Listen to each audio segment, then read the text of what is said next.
হাওড়ার বেলগাছিয়াতে ভাগাড়ে সেখানে যে বিপত্তির ঘটনা ঘটেছিল সেই ঘটনায় এখনো পর্যন্ত বিক্ষোভ অব্যাহতই রয়েছে। স্থানীয় মানুষজন তারা বিক্ষোভ দেখাচ্ছেন।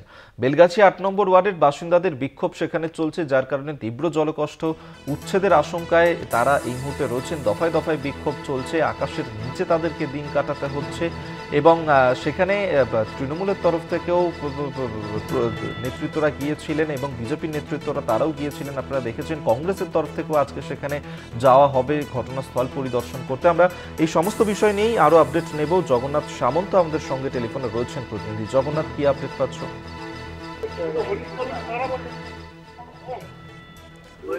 জগন্নাথ, শোনা যাচ্ছে আমার কথা? হ্যাঁ, শোনা যাচ্ছে, বলো। জগন্নাথ, আমরা দেখেছিলাম যে এর আগে পুরমন্ত্রী ফিরহাদ হাকিম গিয়েছিলেন, শুভেন্দু অধিকারী বিরোধী দলনেতা গিয়েছিলেন, কংগ্রেসের তরফ থেকেও আজকে সেখানে কে বা কারা যাবেন এবং সেখানকার মানুষজন তারা কি অবস্থায় রয়েছেন এখন?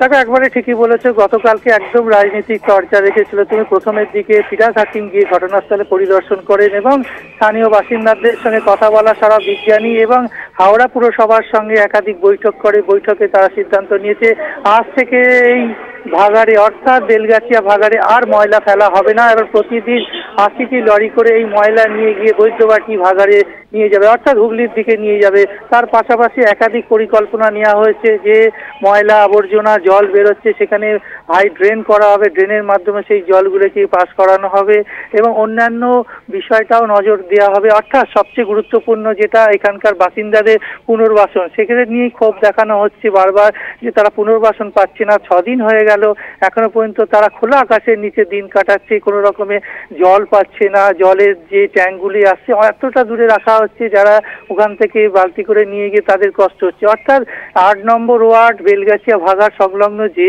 এলাকায় সবচেয়ে বেশি ক্ষতিগ্রস্ত, বাড়ি ভেঙে পড়েছে, তারা খোলা আকাশের নিচে দিন কাটাচ্ছে। এরপরে সেই জায়গায় অভিযোগ শুভেন্দু অধিকারী আসার পর ওখানে একটা গন্ডগোলের সৃষ্টি হয়। শুভেন্দু অধিকারীকে গো ব্যাক স্লোগানও দেওয়া হয়। শুভেন্দু অধিকারী বেছে বেছে যেটা অভিযোগ আনছে এলাকাবাসীরা, যে ওখানকার যারা ক্ষতিগ্রস্ত হয়নি তারা ৫,০০০ টাকা তেরপল পেয়েছে, কিন্তু যারা প্রকৃত ক্ষতিগ্রস্ত হয়েছে তারা হাজার টাকা আসে, সেই অভিযোগও তুলছে এখানকার বাসিন্দারা। তাই জন্য একটা রাজনৈতিক চর্চা শুরু হয়েছে। আজকে ঠিক এখানে আবার আসতে চলেছে কংগ্রেসের রাজ্য সভাপতি শুভঙ্কর সরকার। তিনি এসে এই পরিদর্শন করবেন, যারা ক্ষতিগ্রস্ত তাদের সঙ্গে কথা বলবেন।